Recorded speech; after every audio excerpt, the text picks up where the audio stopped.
We talked yesterday on the show about border czar Tom Homan. There's various methods. No, I've noticed in the media, who's caught up in a scandal, a bribery scandal. Now, is he going to be held accountable for it? Of course not, because the Trump DOJ shut down the probe.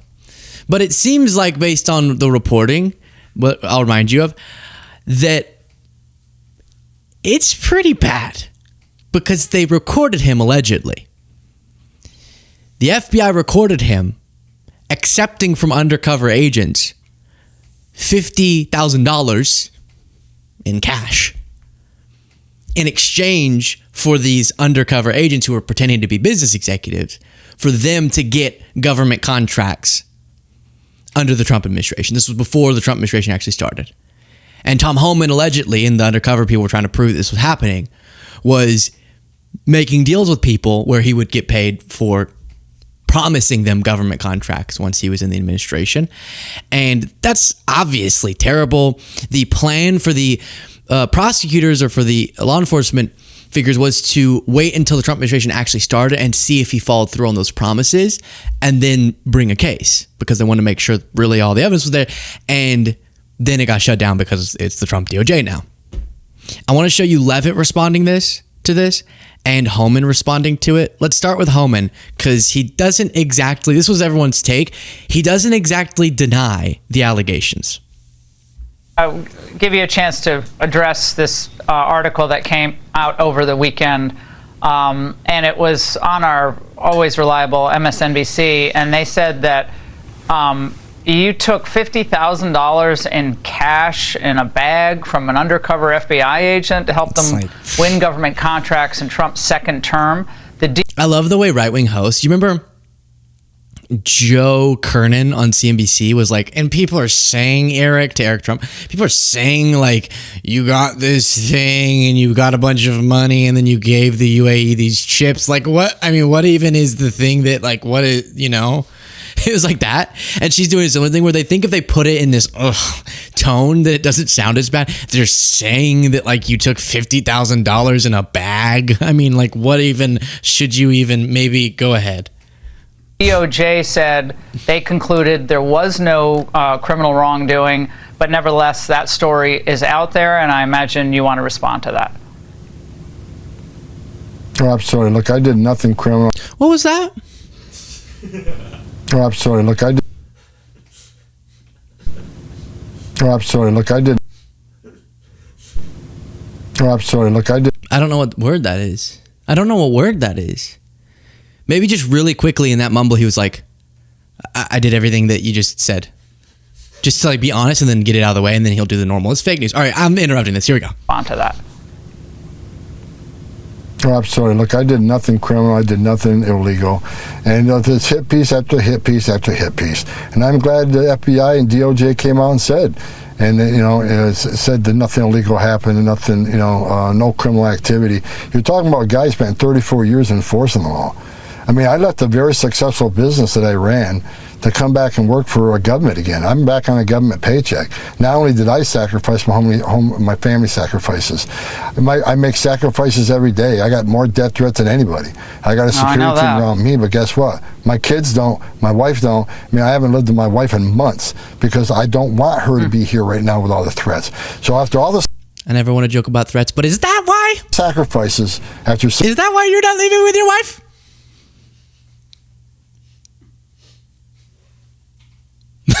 She's like, yeah, I think I need to live separately, because like the job and stuff, your job, it's just too, I think I should live separately with with my trainer, Ron.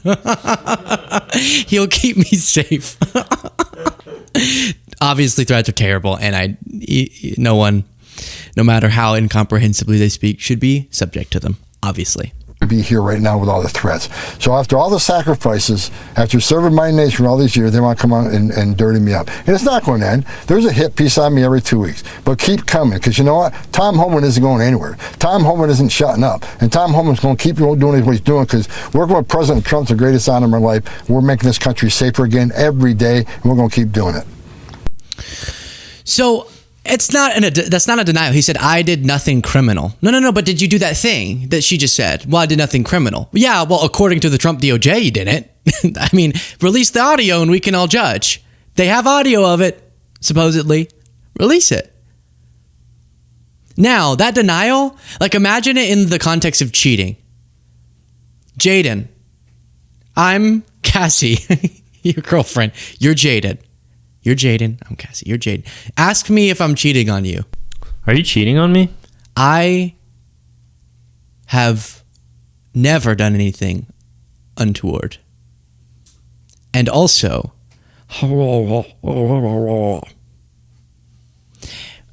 it's not that Cassie admitted to it there, but it was weird she said a general statement.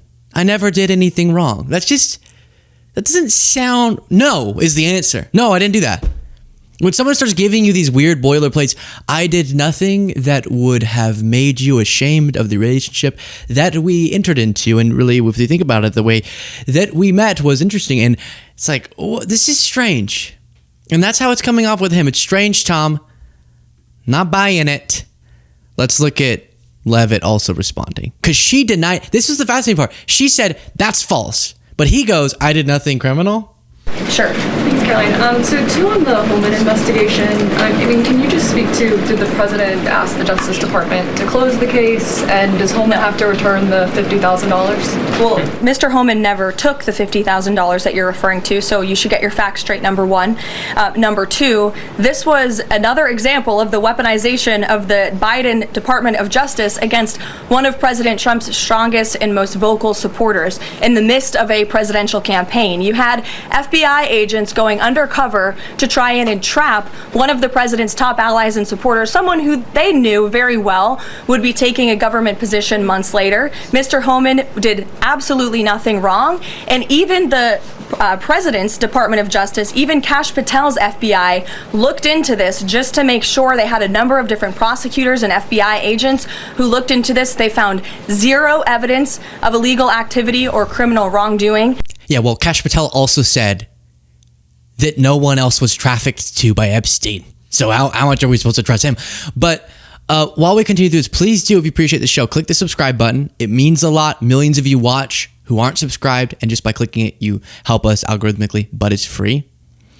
But you notice the stark difference there, because she's thinking, I just got to deny this. And so she goes, that's a lie. Tom says, I didn't do anything. This is a hit job. This is criminal. But imagine if if someone asked me, did you take a bribe? I would go, absolutely not. And it's such a blatant lie. But that's not how he worded it. And then she gives away a little something.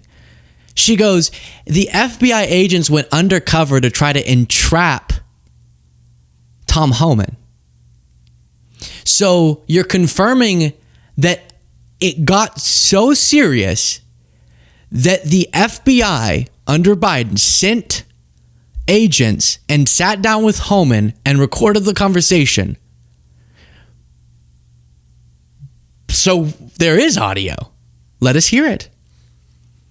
Because it would be different to go, oh my gosh, this is some person leaked a fake story. There was never an investigation into Homan. There was never audio. They never undercover. But it's like she confirms that that's how serious it got, where they had enough reason to believe he was doing this scheme with real people that they wanted to go confirm and get evidence of it by faking to be business executive themselves. That's crazy.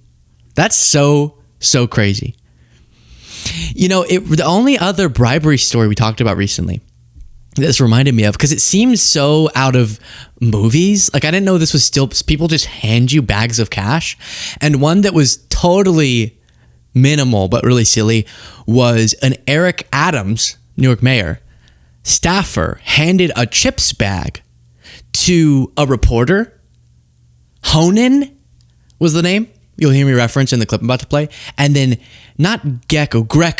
Greco is the Eric Adams staffer. Honan is the reporter. And Greco hands Honan a chips bag with cash in it, which is suspicious. And we talked about this during a live stream. And after the incident, Greco was asked why they tried to give money. And Greco responded, it was a mistake. I make a mistake. I'm so sorry. It's a culture thing. I don't know. I don't understand. I'm so sorry. I feel so bad right now. I'm so sorry, honey. I just wanted to be your friend. I just wanted to have one good friend. It's nothing.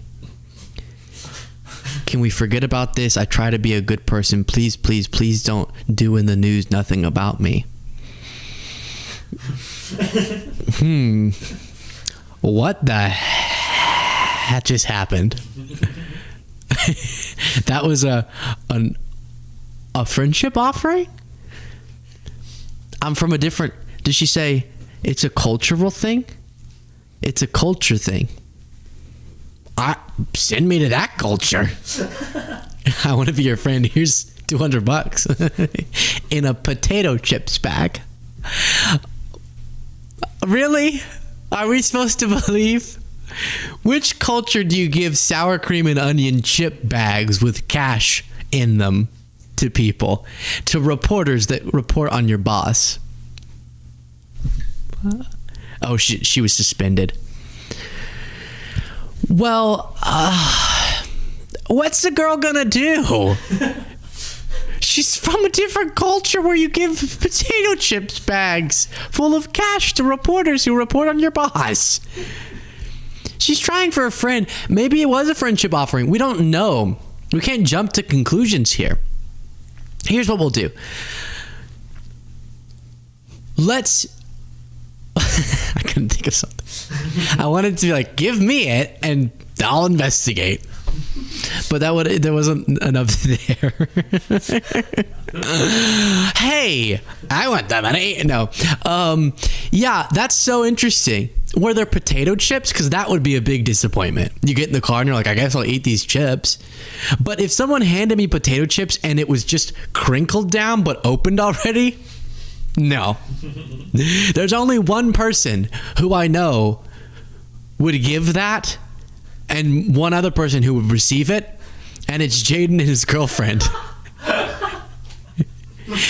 That's how Jaden made his move. Literally. But it was a chicken nugget? A chicken nugget and a paper towel and a taco. Yeah. He came into his coworker's office and said, hey, you're pretty. Here's a chicken nugget wrapped in a paper towel in my pocket. And they're in love now. So she ate it and it was the ultimate affirmation. Yeah. Modern love. That's how people are meeting on dating apps. I heard of an app. Someone told me about this where like there's just public places that you can see like on a map.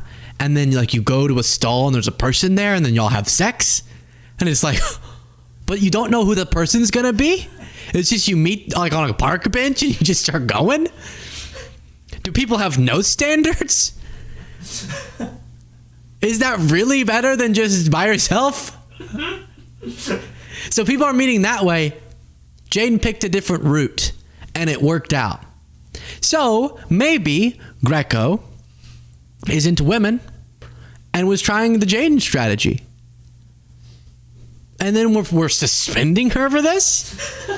So that was the only other story recently that was a fun one and brought up that cute origin story of those two goobers about cash being handed. But I feel like, I don't know. I know Tom Homan doesn't seem like he's the sharpest bulb in the bulb tool shop, but you got to be suspicious when someone's like, oh yeah, here's 50 grand in cash.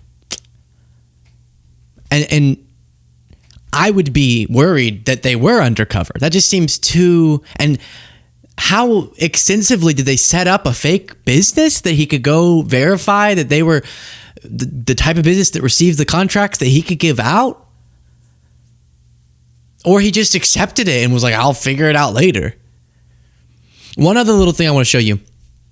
David Pakman had Sarah Matthews on, who is a former Trump White House deputy press secretary. And she answered an interesting question just since we talked about Levitt here, which is Levitt has not been, I think we've all noticed this. We used to, like every other day she was doing a press conference, and she has not been doing as many press conferences. And it's causing people to ask some questions. And Sarah Matthews, who worked in the press office when she was in the first Trump administration, gave some clarity on this. I want to talk a little bit about what's happening in the area you had direct experience, which is the press briefing apparatus of the Trump White House. We were promised that, unlike under Joe Biden, the press briefings would be regular and comprehensive and transparent. I don't have to give you examples of how that's not really happening, but we now have longer and longer stretches of time where there's no press briefing. Karoline Leavitt is just not out there. And we keep a close eye on that, again, because we're trying to hold accountable based on what was promised that they were going to do. Generally, we'll dig in specifically, but generally, what are the reasons why a White House press shop would start to spread out press briefings and do fewer of them? Like, what sorts of influences would get them to say, let's not brief today, let's not brief tomorrow? It can definitely depend on what's going on in the news cycle. Obviously, the past several months, it has been dominated by Jeffrey Epstein news. And so I'm sure that has played a hand at them going further and further in between having regularly scheduled press briefings. So that could certainly be it.